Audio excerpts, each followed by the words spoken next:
Yes, yes, I know we're a little late on this, but we're catching up, okay? We are catching the freak up.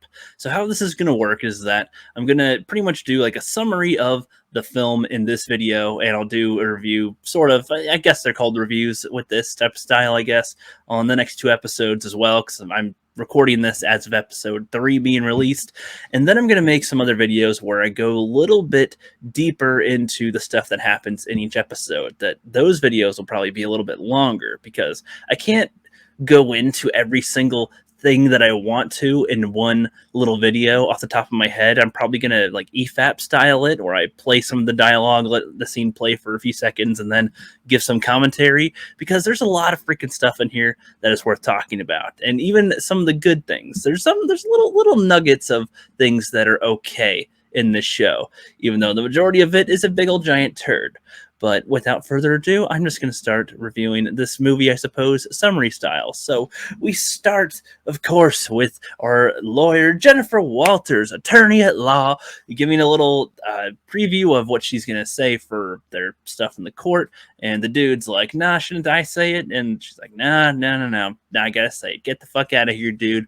I got this. I got this. Her friends totally got her back. That's right there. She's got her buddy that's also a lawyer or something, or a friend of her. I'm not exactly sure. A paralegal, I guess they called her. I don't know. And then Jennifer Walters is talking to the camera, and the show is supposed to be a comedy. I think. I think they're trying to be a comedy, not succeeding very well. But the way they're starting the show is with her already a She-Hulk, but then like she's already got the stuff that happened, and then she's gonna tell you about it. So that's kind of a weird start, to be honest. I feel like that wasn't their plan initially, and then just kind of made it that way. And so we get sort of a long flashback going back to she's driving in a car with Bruce Banner, whom is not his Professor Hulk self. He's in human form, which I don't know if they did that for budget reasons, or because they thought it's cool, or because Mark Ruffalo wanted to. I'm not sure exactly why. They say that he made a little arm device thing that keeps him from transforming into the Hulk, which seems like a very counterintuitive kind of thing. That seems like he's never been able to do that, and that's part of why the dynamic of him and the Hulk was interesting. And I know that Endgame kind of killed the Hulk as a personality and character as he was, because he was different than Banner, but I've already made a video on that on the Rookie Critic channel, saying that Hulk and Banner were better when they were two separate entities that share one body. That was a lot better of a thing for character. So go check out that one if you want to see that elaborated. And she's talking about, of course, Captain America has probably been a virgin. And then later at the end of the episode, at the end credit sequence of the show, he's like, nah, he banged a showgirl, and he was on tour before he joined the military officially. And it's like, god, that's so stupid. Can you not just, like, Captain America's probably not going to be, Steve Rogers is not going to be in these shows or movies, most likely, maybe once, but it's like, can you just leave them alone here and there? Like, they keep on shitting on Tony, and then they like do more things to ruin more characters after they've been gone for a while. It's just really freaking annoying. So he was the humble guy that was in it for Peggy, not for anybody else. He was waiting for his dance partner, and that was Peggy Carter. So let's just go with that. But of course, we're in the day and age where you have to flip things, like how Snyder would want or something. You think your heroes are fully good? They're probably total assholes as well. Like, almost like the mindset of The Boys. Anyway, getting off topic again here, man. This is why I could talk forever about things that happened in the show. There's a lot of, as little content as there is here. Really, there's a lot of stuff that you could go into because of how the characters that are in this and what you could do and everything just goes big time.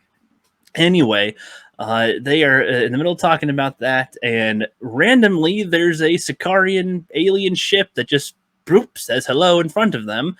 And man, I'm gonna have to go deeper into that one in the breakdown video that I'm gonna do later, because that's ridiculous. She crashes the car, and she gets out of the car but cuts herself along the way. Bruce, she drags Bruce a little, and then like her blood from his forehead or something drips onto her arm, and then she like instantly turns into a Hulk, and that's pretty dumb, honestly, just extremely. And then it's nighttime. She is like somewhere else now. She kind of blacked out a little bit. She sneaks over into a restaurant, as we all know, and she just goes into the bathroom. She's not asking for help or to, send a ambulance to where she was, as far as she remembers the road she was on, because her cousin is, who knows what happened to him with his inhibitor thing and whatever. And what does it even mean when he turns into the Hulk now? Because he has full consciousness as Professor Hulk. So what does that matter? But okay, again, whatever. And he goes into the bathroom, and she looks like a mess. And then these 4 chicks come in, and they're like, "Oh my God, girl, we got to get you a makeover. You look bad, honey." And they're like, he, oh, he did this to you. That's not good. Or she, or they, or whatever. They're like, you deserve better. And they have like a full fur coat. They give her a new pair of shoes. They just they don't really clean her up, by the way. They just put makeup on her. Like, she's got dirt and crap already on her, which is like, no makeup expert, but as far as with injuries in general, before you like wrap a wound, you clean out the wound. So, dumbasses. And then they just send her outside. And then these dudes are outside the bar, and they're like, "Hey, you look neat. What's up?" And then she's like, "Oh no, you're catcalling me. This is horrible." And then they just seemed more concerned than they did like, "Yeah, we're gonna be rapey, honey." And then she turns into a Hulk, like she just transforms, angry already. And then I guess like Bruce Banner as the Hulk tackles her, and then we're in Mexico, or we were already in Mexico, but now we're on a beach that he owns, I guess, that Bruce Banner owns. I think, I'm not sure how that worked, honestly. And I'm not really sure how it works with him. And is he part of, like, is he on the Sokovian Accords? That was never addressed as far as I remember. Like, he went back to Earth in Infinity War, and then there's the Snap, and there's Endgame and whatnot. But after that, it seems like the Accords weren't necessarily as addressed as they should be, because what is Hulk in that regard? Okay, more stuff with that to be explored in another video.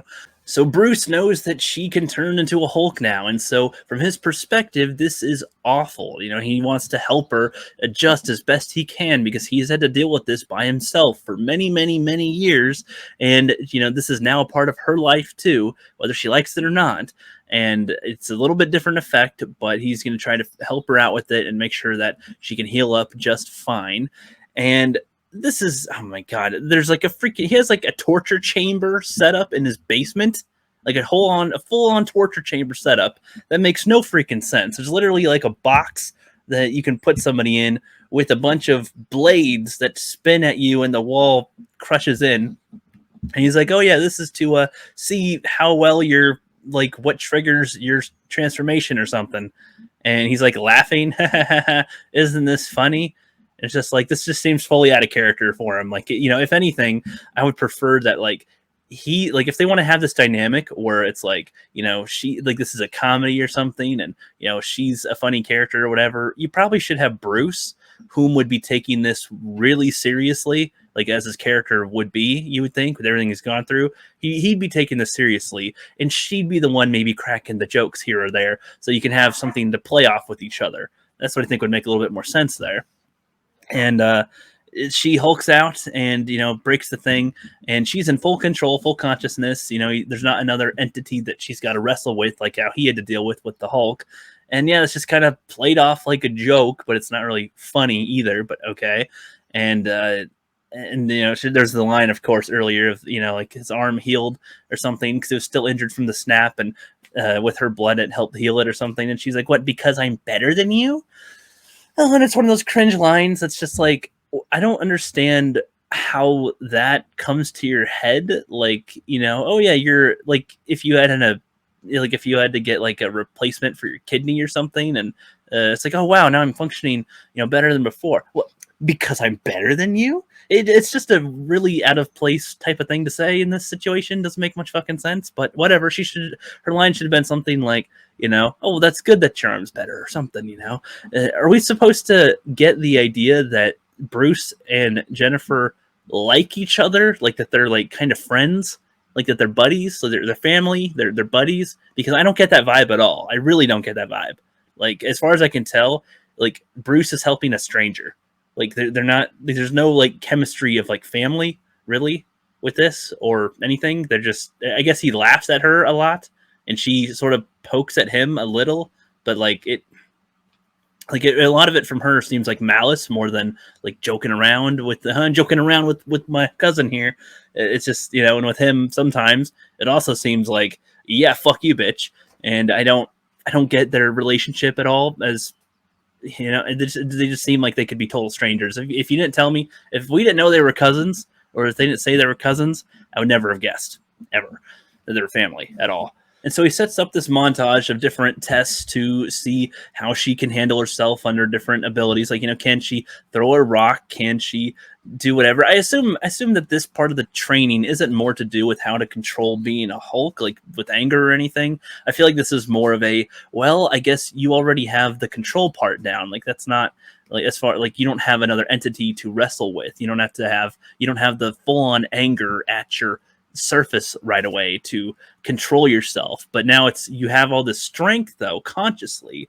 Can you, like, if you can pick up that huge boulder, how far can you throw it? Which I think if they could have just worded this better and like had the point be more clear, that they're not just throwing a boulder just to throw a boulder and just for funsies or like superhero stuff. It's like, no, you went from normal human strength to now you have like nuke strength. You've got big strength now. You've got Hulk strength. Hulk can punch a huge spaceship and stop it in its tracks.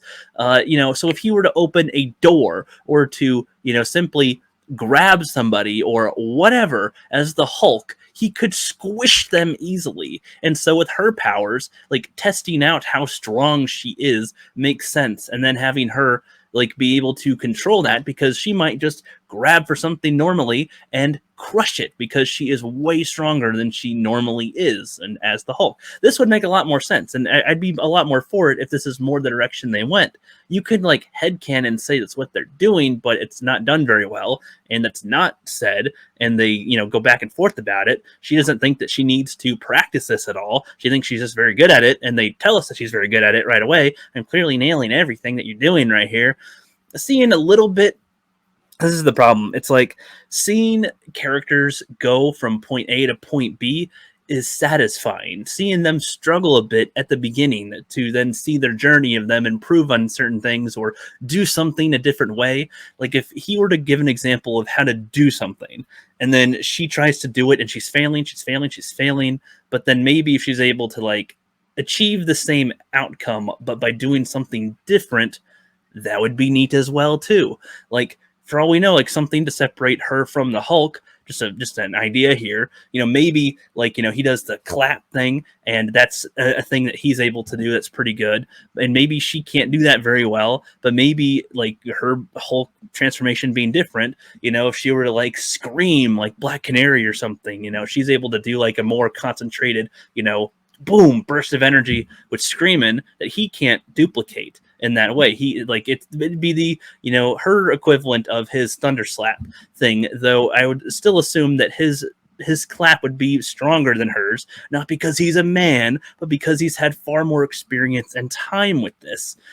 And yeah, this kind of goes into like, I'm making a video on the Rookie Critic channel about women in training, because they seem to never really get women in training to do very well, because with men, they always show a huge like amount of training and dedication and going from struggling to succeeding. With women, they just show, oh, they can just kick ass immediately. Isn't that fantastic? No, not great.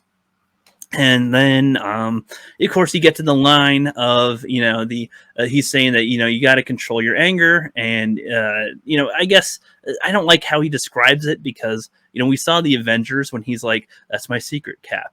I'm always angry. He very much has control over his freaking anger, and then could transform at will right there and, into the Hulk. And there you go. And, everybody's talked about this line now where she's like, I have to control my anger infinitely more than you. I get catcalled, incompetent men talk to me, and blah, blah, blah, blah, blah. And then Hulk is like, yeah, you act like it's one thing if she said that she gets catcalled and all these things, and so she always has to control her anger at all times anyway. If she just made that one point, that would be a lot more acceptable for people that don't get it, for people that think that it's totally fine and she's justified for talking how she did and making her point like that. The problem was that she, for some reason, always feels compelled to talk down to Bruce and compare herself to Bruce, like when she does not need to. She's like, I have to do it infinitely more than you. What? Like, one, you're fucking wrong. Like, you are wrong. He's had to deal with far the fuck more than you have, bitch. And that doesn't matter, though. We each have our own struggles that we go through. So it's not about comparing yourself to somebody else. You could just say that you've had to deal with a lot of different issues and things, and so you seem to always have to be controlling your emotions anyway. So this shouldn't be that hard for her. And then, like, you could have a good scene here where they somehow connect a little bit without her being bitchy about it. Then I don't think a lot of people would have been that upset about this type of a line. You know what I mean? It was the infinitely more than you part that was, you know, if you said all the rest, you know, it's still a little cringe, to be honest. But it's like, it wouldn't be comparing her traumas to his trauma that we've seen him go through. He tried to kill himself, and he can't even escape what he called a curse. He can't even kill himself. Can't even end it. Like, that's far more worse. He lost 2 years of his life unconscious as the Hulk entity controlled it for that entire time. There's a lot of baggage that goes with this shit. He has flashes when he's Bruce and closes his eyes and he can remember getting shot at as the Hulk, you know, like that, you know, that stuff can stick with you. That's crazy. Anyway, and then we get to, she's just, whatever, she's done, she's just trying to leave, who cares, she gets in her car, and he's like, no, don't leave, blah, blah, blah, and she says all this mean shit, and he's like, oh, you're gonna leave without, you know, just after that? She's like, yep. And then she pushes on the gas, trying to run him over, and he's like, whoa, whoa, on the car, and gets flung the fuck off into some rocks, and it's just like, dude, like, these writers really don't understand his strength level. Like, he shouldn't have had to do anything. She could just go full on with her gas and it wouldn't move him an inch because the Hulk is so strong. Again, punch a giant space alien whale ship thing and stop it in its tracks. A little Jeep trying to go at him at all, like, his feet wouldn't, like, this would be like a bunny rabbit trying to move me with its strength. It's like, no, it's not going to happen. No. You need a lot more strength than that. So that's what should have happened. And that might have been funny too. Remember, comedy, it's supposed to be funny, but they seem to never really want to have Jennifer in like a negative position of any kind, or like have a man have an upper hand of any type of way. So that's odd, especially if they're going for female strength. It's good to see them go from one level to another, to have advantages in some areas, disadvantages in others, and work on those and whatnot. But, you know, that's how they write these days. And then they have a weird little fight, which again is baffling to me because, like, he as the Hulk was a rage fighting monster before, and since then he's probably learned some fighting techniques here and there. She's a lawyer and has like zero indication that she knows how to fight at all. But as the She-Hulk, she can do like a, you know, grab your arm, trip and flip move. Like, you know, I guess you could imply that she knows some level of self-defense, but that did not seem to be how this was going, and that he just, you know, just kind of lets this happen. It seems weird, unless he was trying to let her win, but there's no indication of that, so that's weird. And then she does her thunderclap things that just looks ridiculous as hell, which again I think would have been more interesting if it's like, oh, it knocks him down, and then he just, like, you know, just gets back up as she keeps on doing it, and then it's like, it's not doing anything. That would have made a little more sense, because that same kind of thing has happened as well in the Incredible Hulk with the Stark technology that was doing essentially the same thing but worse, where he was like, oh, his head was getting fucked up, and he, you know, and he couldn't hear, and, you know, the pressure was like getting down on him, and he just gets up and he's able to get over it, though. Like, he pushes through the pain essentially, and, you know, that was an interesting type of thing with that. And then, yeah, man, I'm taking longer on this episode than I thought I was going to. But like I said, there's a lot I could talk about with this freaking thing, and I'm holding back on things to say because I'm saving it for another freaking video as I do a breakdown later. So after that, let's just skip past that. They break the bar. which I'll mention in the other video. I'll talk more about with the positive thing with that. But then they just randomly build it, just whatever, okay. And then she just leaves because whoop-de-doo, she's better. It only took a day, and she's totally confident with going back to her normal life and whatever. And he wants her to be a superhero, which I don't really care if she's a superhero, honestly. But I'll save that discussion for the other video I'm gonna do. And she goes back to her lawyerness. The lawyer case, whatever, has literally nothing to do with anything. It doesn't matter what it even is, because then as she's about to speak, this Titania chick just barges into the room like the Kool-Aid Man. Oh yeah, and then just is like, all right, I'm gonna fight people. And then she's kind of wrestling around with the cops while Jennifer Walters is arguing with her friend about transforming and doing something or not. And she's like, I don't want to ruin my outfit and blah blah blah blah. Meanwhile, cops are getting like punched around and thrown around in the background because bitch doesn't give a fuck. And then she finally transforms after she takes off her shoes. And then the other chick's like, who are you? And Jennifer Walters, attorney at law. And it just looks extremely cringe, and that's a cringe line. And the way that they cut things in this shot is ridiculous. Like, it makes no sense how they did it. They clearly did a full-on fudge up in the editing of somehow. And Titania chick throws the desk that Jennifer Walters was just next to, and whatever, throws it at the jury for some reason. So she's not fighting She-Hulk. She's trying to kill the jury. I don't understand. I don't know. And then Shell catches it and just throws it right back. Instead of Titania punching it or catching it again as she just threw it, she just lets it hit her, and then just gets back up instantly and does the most ridiculous chew kick. And then Jennifer Walters just punches her. Again, she has no fighting experience or skill, but is able to fight. I hate that. I fucking hate that kind of shit. Learn how to fight or something, or have this fight be more sloppy from the both of them so that it comes off that way, and then it starts playing Who's That Girl, and then she's like, I'm ready to close my case. And then end of the episode. All right. Man, like I said, the stuff that I want to go more in depth on, I have to do in like another video or something, or break them up into bits, because like I was trying to go into more with a lot of this, and I did a little bit more than I intended to, but I got to save them for another video, man. And I still got to review episode 2 and 3. Wish me luck. See you later.